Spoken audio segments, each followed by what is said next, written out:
नमस्कार मित्र, तुम्ही पाहताय आकार DG9 आणि मी आहे प्रभाकर सूर्यवंशी.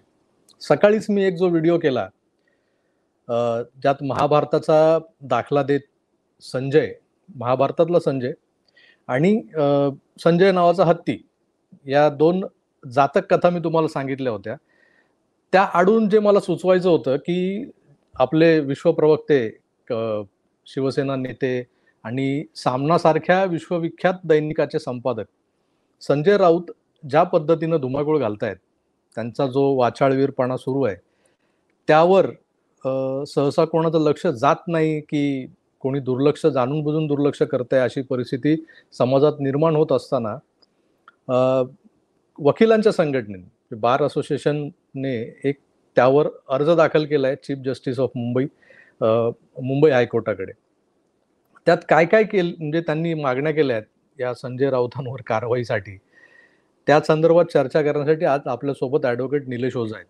मी माझ्या मागच्या व्हिडिओत मुद्दाम एक क्लू सोडला होता की त्या संपूर्ण अर्जात नेमकं काय दडलंय हे मी घेऊन पुढच्या एपिसोडमध्ये येतोय. तोच हा पुढचा एपिसोड आहे. निलेशजी नमस्कार, तुमचं स्वागत आहे पुन्हा एकदा आकार DG9 वर. नमस्कार. नमस्कार. मी मागचा सकाळचा आजचा जो व्हिडिओ केला त्यात मी मुद्दाम एक क्लू सोडला होता आणि त्यायोगे मला प्रेक्षकांना सांगायचं होतं की हा पुढचा जो एपिसोड आहे त्याच्यामध्ये तुम्हाला सविस्तर सगळी माहिती मिळणार आहे.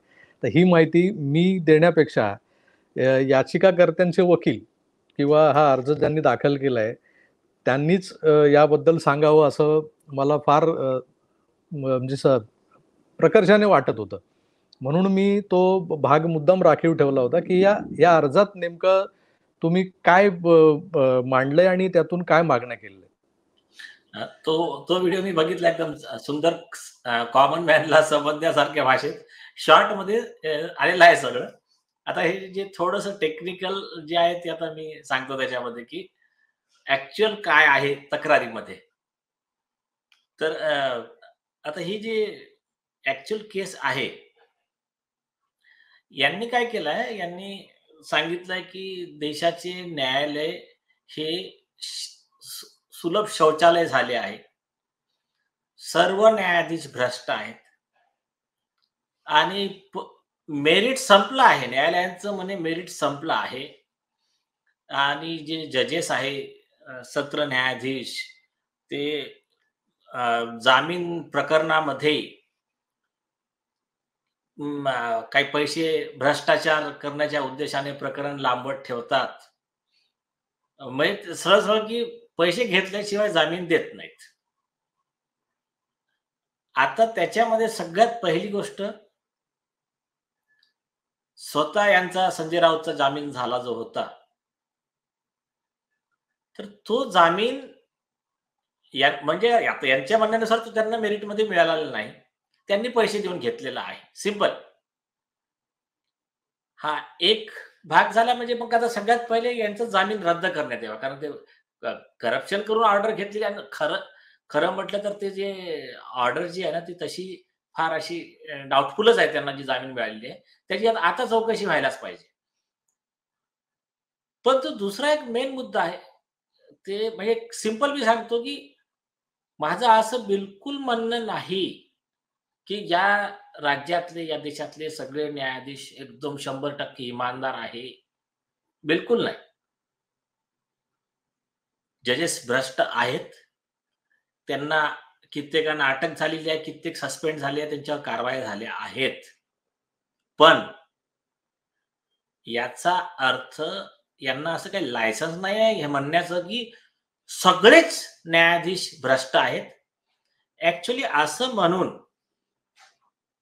हे जे इमानदार होत, कर्तव्यनिष्ठ जे न्यायाधीश आहेत हे त्यांचा अपमान पण करत आहेत आणि त्यांना हे डिमॉरलाइज करत आहेत, हतोत्साहित करत आहेत. आणि असला प्रकार हा न्यायपालिकेचा म्हणजे घोर अवमानना, ग्रेव्हेस्ट ऑफ कंटेम्प्ट आहे, असा आदेश उच्च न्यायालयाने पण दिला आहे केतन तिरोडकरच्या प्रकरणात, आणि सर्वोच्च न्यायालयाने प्रशांत भूषणच्या प्रकरणात पण तेच लिहिलं आहे की जर, आता बघा कायदा काय म्हणतो की एखाद्या न्यायाधीशाने पैसा घेतले भ्रष्टाचार केला, त्याला सिंपल कॉमन मॅनच्या भाषेत सांगायचं म्हणजे शेण खाल्लं त्याने, तर त्याची पुराव्यासहित तुम्ही तक्रार करायची, नाव घेऊन सांगायचं. पण हे जजेस सगळे चोर आहेत असं म्हणणं म्हणजे काय करताय तुम्ही? तुम्ही या देशाचं जी न्यायव्यवस्था आहे त्या न्यायव्यवस्थेला कमजोर करताय. लोकांचा न्यायव्यवस्थेवर विश्वास राहणार नाही. ते इतर शॉर्टकट आजमावतील. ते म्हणजे या देशात कायदा सुव्यवस्थेचं राज्य जाऊन अराजकतेचं राज्य येईल. हा सगळा असा हा प्रयत्न यांचा असतो आणि ते त्यांची चालत नाही. म्हणजे मागच्या वेळेस पण त्यांचं जे होता डायलॉग, कानून क्या होता है कानून, चाललं नाही. ते फटकारून लावलं, हायकोर्टाने पण फटकारून लावलं. आणि म्हणजे मी अप्रिशिएट करणार की तिथे काही जे इमानदार आणि जरा आपल्या कर्तव्याची जाण असलेले जे पत्रकार होतात, त्यांनी त्याला म्हटलं, तुम्ही काय बोलताय, हे कायद्याचं राज्य आहे इथे. आणि हे हे हा जो देश आहे ना, हा संविधानानेच चालणार आहे, कायद्यानेच चालणार आहे, त्याची अंमलबजावणी न्यायालयच करणार आहे. असा कोणताही प्रकार हा असा कोणताही प्रकार हा ना इथलची न्यायव्यवस्था, जनता, वकील कोणीही ऐकून घेणार नाही. आणखीन एक उदाहरण देतो महाराष्ट्रातच. 1986 मध्ये दैनिक लोकसत्तामध्ये चौफेर म्हणून एक असं आर्टिकल प्रकाशित केलं होतं आणि त्याच्यात सांगितलं होतं की हे उच्च न्यायालयाची अधोगती केव्हा थांबणार, असं आर्टिकल पब्लिश केलं होतं. आणि त्या आर्टिकल मध्ये त्यांनी लिहिलं होतं की हे जे हायकोर्ट जे आहे त्यांची इज्जत फार लयाला गेली. एका महिलेच्या त्या सौंदर्याला भोळून म्हणजे हायकोर्ट जजने ऑर्डर पारित केली, हे केलं ते केलं. तर असं एक आर्टिकल पब्लिश केलं. त्या दिवशीच हायकोर्टची इज्जत संपली, हे ते सगळं त्यांनी प्रकाशित केलं. तर त्या प्रकरणात व्ही.एम. कानडे व्हर्सेस माधव गडकरी या जजमेंटमध्ये ते लोकसत्ताचे ते जे होते माधव गडकरी आणि इंडियन एक्सप्रेस लिमिटेडचे विवेक खैतान, ते जे त्या ग्रुपचे मालक न्यूजपेपर लिमिटेडचे, या दोघांना दोषी ठरवून दंड ठोठावला होता उच्च न्यायालयाने. त्याच्यात उच्च न्यायालयाने हेच सांगितलं, पहिली गोष्ट तुम्ही जनरल अशी जेनरिक स्वीपिंग एलिगेशन नाही करू शकत. नाहीतर तुमच्या आरोपाचा अर्थ काय होतो की या हायकोर्टचे सगळेच जज हे सुंदर दिसणारी बाई आली, ती वकील आहे, तर तिच्या इम्प्रेशन मध्ये आहे, ती आली की तिला तोंडाला पाहूनच ऑर्डर करतात. याचा अर्थ असा होतो की आदेशात लिहिलं उच्च न्यायालयाने, तुमच्यात जर दम असताना नाव लिहायचं जजचं आणि त्याचे डिटेल द्यायचे, असं त्यांनी वॉर्निंग पण दिली होती त्यांना आणि त्यांना दोषी ठरवलं होतं. तर हे जे आहे ना, स्वीपिंग एलिगेशन कुठेच परमिसिबलच नाही आहे एक. आणि तुम्ही न्यायालयाला सुलभ शौचालय म्हणता. अरे ऍडव्होकेट्स हे ऑफिसर ऑफ द कोर्ट आहेत. आम्ही पण त्या न्यायालयाचे अधिकारी आहोत. आम्ही असो किंवा इतर न्यायालयीन कर्मचारी असो, सगळ्यांमध्ये राग आहे. यांच्या जजेसची पण संघटना आहे, ज्युडिशियल ऑफिसर असोसिएशन वगैरे संघटना आहेत त्यांच्या. तर त्यांच्यामध्ये सुद्धा आता याबद्दल डिस्कशन सुरू आहे आणि त्याबद्दल त्यांच्या लेवलवर पण वेगळी कारवाई होणार आहे. पण आम्ही इंडियन बार असोसिएशन तर्फे मुख्य न्यायमूर्तींना पत्र लिहिलं आहे आणि त्या पत्रामध्ये यावेळेस वॉर्निंग दिली आहे. म्हणजे एक आणखी सिरियस मुद्दा आहे, त्याच्यावर पण म्हणजे जनतेने आणि तुम्ही ऍज अ जागरूक पत्रकार तुम्ही पण लक्ष देण्याची आवश्यकता आहे. की तुम्ही एक बघा, हे चीफ जस्टिस आपले जे आलेले आहेत देवेंद्र उपाध्याय, यांची खासियत बघा. यांचं काय असतं की आम्ही त्या पत्रात स्पष्ट लिहिलं, तुम्हाला जर शिंदे सरकारच्या विरोधात आणि केंद्र सरकारच्या विरोधात काही कोणी साधा जरी विषयाची याचिका लावली किंवा नाही लावली, तुम्हाला पेपरची बातमी जरी वाटली, तरी तुम्ही सुमोटो कॉग्निझन्स घेत आहात. आणि त्याच्याबद्दल तुमचं खूप बोलणं सुरू आहे. का कित्येक लोकांची तुम्ही बघा कमेंट्स असतात तुमच्याच चॅनलच्या खाली आणि इतर अनेक चॅनलच्या खाली, की देवेंद्र उपाध्याय हे जे आहेत, हे यांचा द्वेष किंवा त्यांचं प्रिज्युडाइज जे असते, पूर्वाग्रह, हा दिसून येतो. तर आम्ही आमच्या याच्यात स्पष्ट लिहिलं आणि त्याचं सगळ्यात मोठं उदाहरण आदित्य ठाकरे यांच्या अगेन्स्ट मध्ये दिशा सालियान आणि सुशांत सिंग राजपूत प्रकरणाची PIL ह्याच उपाध्याय साहेबांच्या न्यायालयात सप्टेंबर मध्ये दाखल झालेली आहे. तेव्हा त्यांनी ऑक्टोबर दाखल झाली आहे. 4-5 महिन्यापासून ते मॅटर सुनावणीला येतच नाही. कसं करतात? बोर्डवर येतं. पहिले तर त्यांनी ते डेटच देत नव्हते. ते भांडून त्यांना हे करून म्हणजे गँग रेप आहे, मर्डर आहे, ड्रग्स आहे, चाइल्ड ट्रॅफिकिंग आहे, चाइल्ड सेक्शुअल अब्युज आहे, एवढे सिरियस ऑफेन्सेस आहे. ड्रग्स स्मगलिंग पासून सगळे. पण त्याला 6 डिसेंबरची पहिले तारीख द्यायची, मग 1 जानेवारी द्यायची, मग आता मार्च द्यायची. मॅटर ठेवायचं बोर्डच्या शेवटी. म्हणजे ते मॅटर रिचच नाही झालं पाहिजे. दाखवायला तर आम्ही बोर्डवर घेतलं. आणि दुसरे मॅटर जे आहे की तिथून येऊन कोणी सांगितलं की काल शिंदे साहेब निळ्या रंगाचा शर्ट घालून गेले होते, ते मुख्यमंत्र्याला शोभत नाही. अरे आणा पिटिशन आणा, बोर्डवर आणा. असं त्यांचा जो प्रकार चालू आहे तो आम्ही रेकॉर्डवर घेतला आहे एक. आणि त्यांना सांगितलं की तुम्ही यांचे एवढे सिरियस जे मुद्दे आहेत त्याच्यावर तुम्ही सुनावणी घेण्यास टाळाटाळ करत आहात. एक मुद्दा तो. दुसरा आणखीन एक सिरियस यांचा, हे जे आहेत आपले रिया चक्रवर्ती आणि आदित्य ठाकरे यांच्या अगेन्स्ट NIA ची वगैरे जी रीट होती डायरेक्शनची, आणि रिया चक्रवर्तीने एक रीट लावली होती. त्यांचं मॅटर होतं जस्टिस गडकरी साहेबांच्या बेंच पुढे आणि स्ट्रिक्ट होतं ते बेंच. यांनी अचानक ते ट्रान्सफर केलं. दुसरे जज रेवती मोहिते डेरे यांचं बेंच आहे. आता जस्टिस रेवती मोहिते डेरे कोण आहेत? ते आहेत शरद पवार गटाच्या खासदार वंदना चव्हाण यांच्या सख्या भगिनी. आणि त्यांचं आणि आदित्य ठाकरे यांचं तर अलायन्स आहे. आणि त्यांच्यावर म्हणजे नुसतं हेच नाही आहे, म्हणजे त्यांच्याकडे जे प्रकरण दिलं त्याला आमचे 2 ऑब्जेक्शन आहे. एक तर आदित्य ठाकरे असो, हे असो, यांची कोणती केस ते घेऊ शकत नाही. याची ऑलरेडी त्यांच्या अगेन्स्टमध्ये तक्रार दाखल झाली आहे. तो डिस्क्वालिफिकेशन ऑफ जजचा लॉ आहे तो. पण दुसरं, यांचा जो भ्रष्टाचार आहे त्याची ऑलरेडी एक रीट पिटिशन याच उच्च न्यायालयात दाखल आहे. आणि त्या रीट पिटिशन मध्ये ऍक्टिंग चीफ जस्टिस होते नितीन जामदार यांनी ऑर्डर केली. आम्हीच ती केस आधी केलेली आहे. तर त्याच्यामध्ये ऑर्डर केली की हे फुल बेंचने ऐकायला पाहिजे. ते मॅटर काय माहित आहे का? हा आता मेन मुद्दा जो कॉमन मॅनचा जो रागाचा विषय असतो, आता तो मेन मुद्दा आहे. मॅटर काय आहे?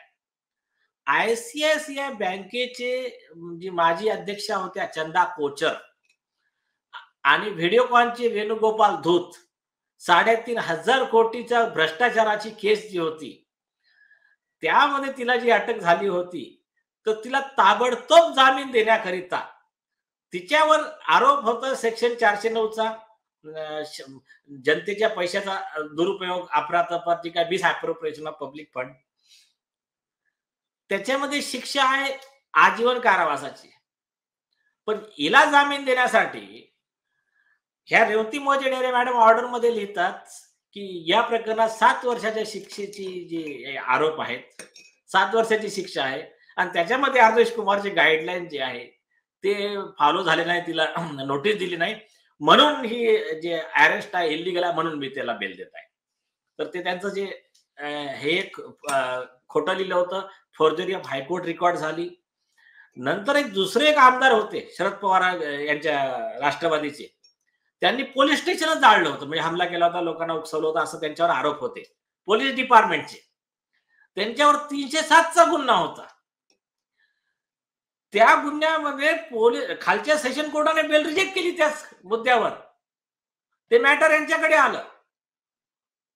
आमदाराचं नाव मोहिते, लढणारा वकील मोहिते, आणि हे जे जज आहेत रेवती मोहिते. ती मी ऑर्डर पाठवीन तुम्हाला. तर त्या मॅटर मध्ये 307 लिहिलंच नाही, उल्लेखच नाही केला यांनी, आणि त्याला जामीन देऊन टाकली. आणि जे मेन आरोप होते, सेशन जजचं काय म्हणणं आहे ते सगळं हे करून सुप्रीम कोर्टच्या गाईडलाईनला सगळं म्हणजे फेकून देऊन बाजूला सारून त्यांनी ती बेल दिली. तर या सगळ्या मॅटरमुळे त्यांच्या अगेन्स्टमध्ये सिरियस मुद्दा आहे की जस्टिस रेवती मोहिते डेरे यांनी हायकोर्टाच्या सोबतच फ्रॉड केला आहे. IPC 466 वगैरे जे सेक्शन आहे तर त्याच्यामध्ये यांच्या अगेन्स्टमध्ये अरेस्ट वॉरंट काढावा 340 CRPC नुसार अशी रीट पिटिशन हायकोर्टात पेंडिंग आहे. ते प्रकरण हिअरिंगला आलं. ऍक्टिंग चीफ जस्टिस होते नितीन जामदार साहेब यांचं डिव्हिजन बेंच. 5 जुलै 2023 ला त्यांनी ऑर्डर केली की याच्यामध्ये सिरियस विषय आहे, फुल बेंच गठन करायला पाहिजे. ऑर्डर झाली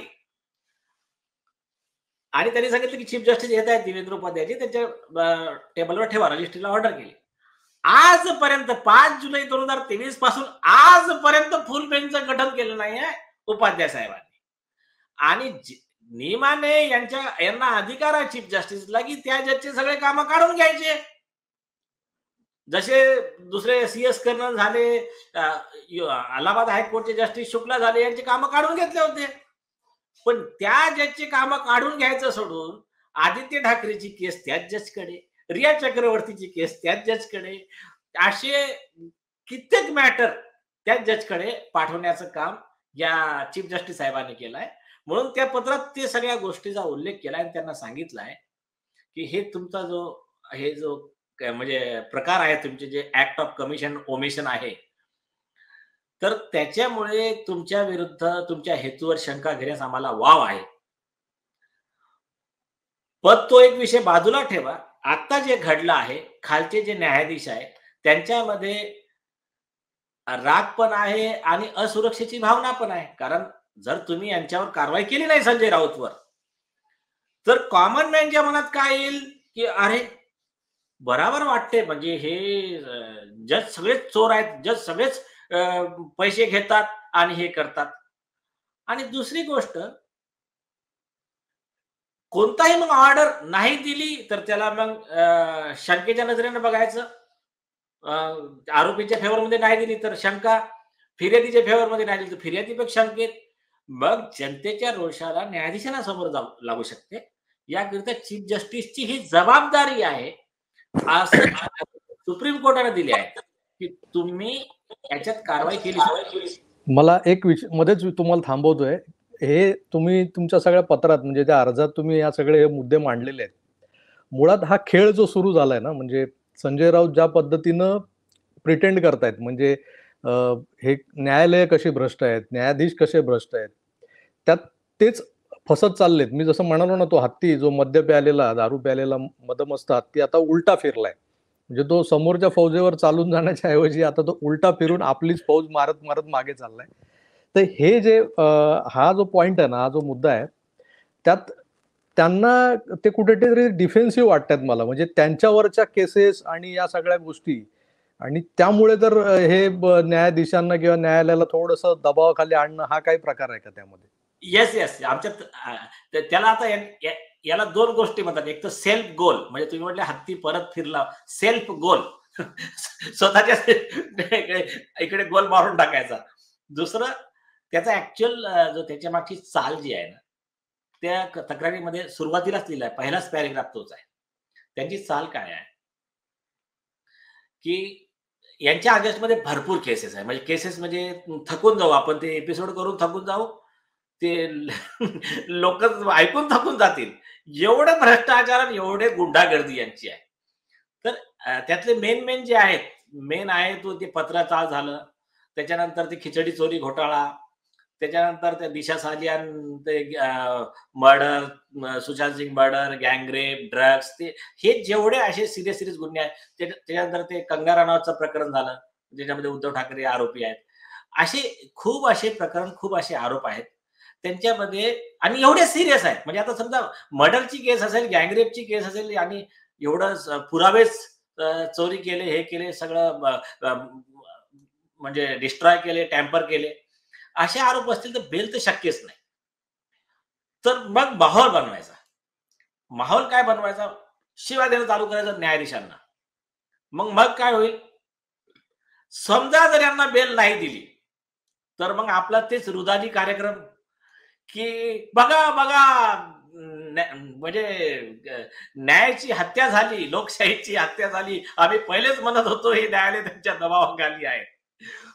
आणि ते तर नाकारणारच होते, हे मोदींच्या दबावाखाली न्यायाधीश वागतायत. आणि समजा न्यायाधीश एखादा घाबरला आणि चुकून बेल मिळाली तर चलो ठीक आहे, तुक्का लग गया, असा त्यांचा प्लॅन आहे. पण ते काय आहे की तेच तर, तुम्ही नेहमी नेहमी मूर्ख नाही बनवू शकत लोकांना. तर त्या सगळ्या आम्ही आधीच सगळ्या न्यायाधीशांना पण आता ते आम्ही प्रत्यक्ष पाठवतोय ते सगळे, प्रत्येक बार असोसिएशनला वगैरे पाठवून, की हे बघा वकिलांचं खूप क्लिअर आहे. ज्याची चूक झाली त्याला आम्ही पाठीशी नाही घालणार. म्हणजे आमच्या खास करून इंडियन बार असोसिएशनचं प्रिन्सिपल आहे. Don't see who is right, see what is right. कोण खरं आहे हे बघू नका, काय खरं आहे ते बघा. तर आणि त्याचा थोडासा जरा लांबचा पण विचार करावा लागतो. कधी-कधी काय असतं, की काही गोष्टी असं दिसतात आपल्या डोळ्यासमोर, पण तेव्हा बोलायचं नसतं. कारण त्याचा लॉग इफेक्ट सोसायटीवर चुकीचा जातो. Log message. की समजा कित्येक वेळेस असं होते, की एखाद्या दंगलीत खूप लोकं मरतात. पण त्या गोष्टी बोलायच्या नसतात. कारण ते बोललं तर मग आणखीन जास्त जीव जाण्याचा धोका असतो. तर ते लार्जर इंटरेस्ट ऑफ सोसायटी बघून त्यावेळेस थोडंसं समजूतदारपणाची भूमिका घ्यावी लागते. तर इथे तर असं आहे, की समजा आज नाही बोललं तर पाप आहे. कारण मग यांचा कॉन्फिडन्स वाढत जाईल. मग न्यायपालिकेचा तर कचरा होऊन जाईल मग. मग काय आहे, की सुप्रीम कोर्टाने म्हणजे अनिता पुष्पाच्या जजमेंटने सांगितलंय. मग उरेल काय लोकांकडे? म्हणजे लोकांचा जर न्यायपालिकेवर विश्वास राहिला नाही, तर मग त्यांना गुंडांकडे जावं लागेल ना. ऑफ द रेकॉर्डच त्यांना हे करावं लागेल, की बाबा आमचं काम ऐका तुम्ही, आम्ही तुमचं सॉल्व्ह करून द्या. मग जिसकी लाठी उसकी भैंस म्हणजे बिहार होऊन जाईल. म्हणजे बिहारमध्ये जे पहिले लालूंच्या राज्यात चालायचं, जे चारा घोटाळा हे ते, जिसकी लाठी उसकी भैंस. तसंच होऊन जाईल ते. तर त्याच्यासाठी आपल्याला आपली न्यायव्यवस्था आज जे आपण जगतोय आज ठीक आहे. म्हणजे भ्रष्टाचाराची कमी नाही आणि ते भ्रष्टाचाराच्या गोष्टी या मी तर नेहमी म्हणतो काँग्रेसने आणि यांनी या संजय राऊत या लोकांनी करू नये. ते त्या म्हणजे ते भ्रष्टाचाराचा पर्याय ते होते. तर ते त्याचे सगळे पुरावेच आहेत. मी त्या दिवशी काल पण सगळ्यांचे डिटेल दिले, की हेमंत सोरेनच्या मॅटरमध्ये हे लोकं सुप्रीम कोर्टाला म्हणतात, की आमचं गोष्ट ऐकून घेत नाही. अरे, तुमचं हायकोर्टात पेंडिंग होतं. तुम्ही रातोरात आलेच कशाला सुप्रीम कोर्टात? तर त्याच्या मागे काय तुम्हाला काय कॉन्फिडन्स होता, की काय सेटिंग झालं, की आमचं ऐकलं जाईल? तर त्याचीच ॲक्चुअली इन्क्वायरी करायला पाहिजे. आणि कलिको पुल जे होते अरुणाचल प्रदेशचे मुख्यमंत्री काँग्रेसचे, त्यांनी आपल्या सुसाईड नोटमध्ये स्पष्ट लिहून दिलेलं आहे, की कशा प्रकारे आमच्या काँग्रेसमध्ये भ्रष्टाचार चालतो. कसे मी 4 कोटी रुपये कपिल सिब्बलला नेऊन दिले. कसे सोनिया गांधी पासून सगळ्यांची नावं सांगितले आणि सांगितलं, की आमच्या काँग्रेसचा इकोसिस्टम जो आहे, आमचे जे काँग्रेस आणि आमचे जे काही कपिल सिब्बल आणि गँग आहे, तर त्यांचा इकोसिस्टम सुप्रीम कोर्टात आहे. तिथं आम्हाला कसे चुकीचे मॅटरमध्ये पण आदेश मिळतात. ते नाबाम राबिया जे जजमेंट आता 7 जजला पाठवावं लागलं. तर ते जे जजमेंट आहे ते त्याच्याबद्दल लिहून आहे सगळं, की 77 कोटी तेव्हाचे चीफ जस्टिस जे.एस. खेर यांनी मागितले. 47 कोटी दुसरे जे आहेत दीपक मिश्रा जजनी मागितले. 37 कोटी मला वाटतं यांना दिले. दुसरे जे चीफ जस्टिस होते एच.एल. दत्तू सगळे डिटेल दिले सुसाईड नोटमध्ये. तर त्यांच्या आजपर्यंत त्याचा इन्व्हेस्टिगेशनचा आवाज नाही उचलला. जर तुम्ही एवढेच इमानदारीच्या गोष्टी करता ना, यातली गंमत सांगा ना ती 37 कोटी, 77 कोटी, 47 कोटी हे 7 शेवटी काय येतात? ते भ्रष्ट न्यायाधीश जे आहे ना, तर त्यांचं एक म्हणणं आहे, की 7 आकडा जरा लकी असतो. म्हणजे त्याच्यात आम्ही जास्त फसत पण नाही. कधी इच्छाच नसतो. म्हणून ते म्हणतात 80 कोटी नाही द्यायचे, 77 द्यायचे. म्हणजे 75 पण नको ना 80 पण नको. फिगर ते त्यांचे असे असतात. तर ते त्यांच्या सुसाईड नोटमध्ये आहे ते डिटेल्स कोणी किती मागितलेले. तर हे करणारे आहेत कोण? त्याच्यामध्ये तर कपिल सिब्बलचंच नाव आहे ना. तर तुम्ही जर खरंच इमानदार असाल ना, तर सगळ्यात पहिले काय काम करायचं, की त्या तुमच्याच कलिको पूलच्या मुख्यमंत्र्याच्या सुसाईड नोटमध्ये एफ-आय-आर रजिस्टर करायची मागणी करायची तुम्ही. आणि मग तुम्ही दुसरी कोणती मागणी कराल ना, आम्ही तुमच्या सोबत येऊ. हो, बरोबर आहे. याच्यात पण भ्रष्टाचाराला याच्यात पण कारवाई करा. पण यांचं कसं असते ते म्हणजे आपलं ठेवायचं झाकून दुसऱ्याचं पाहायचं वाकून. मग तोच एक प्रकार आहे. आणि काही नाही. आणि आज जी जनता सांगते ना, की यांना कॉमन मॅनशी काही घेणं-देणं नाहीये. यांचं कसं असते, की जर यांच्या एखाद्या व्यक्तीला प्रॉब्लेम झाला, एक एक चांगला पॉइंट म्हणजे आता ते म्हणजे विसरलो होतो मी.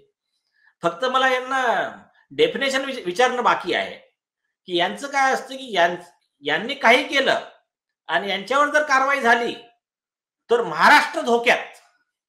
म्हणजे हे म्हणजेच महाराष्ट्र. आणि यांना अटक झाली तर मग महाराष्ट्राची लोकशाही धोक्यात. म्हणजे आता हे जे सगळे जज पैसे मागतात, म्हणजे याला संजय राऊत यांच्या 3-4 आरोपींना पैसे मागितले म्हणून सगळ्या महाराष्ट्रातले जज सगळ्यांनाच पैसे मागतात, असं यांनी लिहिलं आहे, की ते त्याचा तो सिनोनिम्स आहे, की काय ते पण एक विचार करण्याची आवश्यकता आहे. तर म्हणजे मेन मुद्द्याचा विषय आहे, की जर यांच्याकडे खरंच पुरावे असतील, तर त्यांनी द्यावे, नावासहित द्यावे. असे तर खूप गोष्टी करता तुम्ही, हे पुरावे, ते पुरावे, आणि तक्रार करावी. नाहीतर आम्ही चीफ जस्टिस यांना स्पष्ट स्पष्ट शब्दात हे म्हटलं. बघा, त्यांनी आता ते पुरावे देऊ द्या, काही करू द्या, पुरावे देऊ शकत नाही. म्हणजे महाराष्ट्रातले सगळे जज का करप्ट आहेत का? यांनी पुरावे दिले तर मग सगळे न्यायालयच बंद करावे लागतील. तर यांना कंटेम्प्ट ऑफ कोर्टमध्ये जी CS कर्नल यांना अशाच आरोपामध्ये शिक्षा दिली होती. हायकोर्टचे जज होते. त्यांनी आरोप लावले करप्शनचे सगळ्या जजेसवर. त्यांना 6 महिने तुरुंगात पाठवलेलं आहे. तशीच कारवाई यांच्या विरुद्ध करावी, अशी आम्ही मागणी केलेली आहे. आणि त्याच्यानंतर नुसतं इथून थांबणार नाही.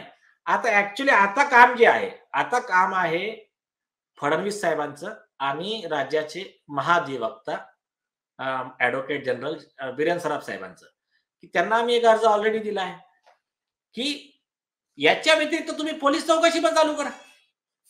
जसं आता दिल्लीमध्ये आम आदमी पार्टीचे जे आतिशी यांनी आणि अरविंद केजरीवालांनी सांगितलं, की आम्हाला भाजपच्या लोकांनी आमच्या आमदाराला 25 कोटीची ऑफर दिली. पोलिसांनी इन्क्वायरी चालू केली. हे घ्या, नोटीस द्या, पुरावे काय. तो पुरावेच काही नाही, बस नुसता पुरावे विचारल्यावर स्टोरी काय चालू झाली. आम्हाला त्यांनीच ऑफर दिली, ज्यांनी 1997 मध्ये हे काँग्रेसच्या आमदाराला दिली होती, आम्हाला त्यांनीच दिली. तो ते जाओ पहिले उसका साइन लेकर आओ जिसने हात पे लिख दिया था तेरा बाप चोर है, ते सगळं पंचतंत्राची स्टोरी त्यांची अमर चित्रकथा ती सुरू आहे. सगळे लोक शिव्या देत आहेत त्यांना. तुम्ही ते कमेंट्स वाचा त्यांच्याच चॅनलच्या यांच्यावर. लोक म्हणतात एवढं फिरतात, नाव सांगा असेल तर, नाही तर मग जेलमध्ये जायची तयारी ठेवा. तर तसंच आता यांचं होणार आहे. महाराष्ट्र सरकारने पण, महाराष्ट्र पोलिसांनी पण, फडणवीसजी तुम्हाला हात जोडून विनंती आहे, हा प्रश्न कोणत्या पक्षाचा नाही आहे. न्याय व्यवस्थेवर हमला आहे. सर्व न्यायाधीश, सर्व होतकरू वकील, कर्तव्यनिष्ठ आणि इमानदार न्यायाधीश हे राज्य सरकारच्या लॉ अँड ऑर्डर डिपार्टमेंटकडे आशेने बघत आहे. याच्यावर कारवाई करा, नाहीतर म्हणजे काय होईल, की लोकांच्या मनात न्याय व्यवस्थेच्या प्रती शंका निर्माण होईल आणि न्यायाधीशांना काम करणं कठीण होऊन जाईल. तर कृपया, तुम्हाला वाटते, आता लोकांना वाटते, की हे याचा म्हणजे याचं कोण ऐकते. मागच्या वेळेस यांच्या अगेन्स्टमध्ये आम्ही कंटेंट फाईल केली होती. चीफ जस्टिस साहेबांनी खूप यांच्या अगेन्स्टमध्ये इन्सल्टिंग वर्ड वापरले होते. ते दीपांकर दत्ता होते बॉम्बे हायकोर्टचे.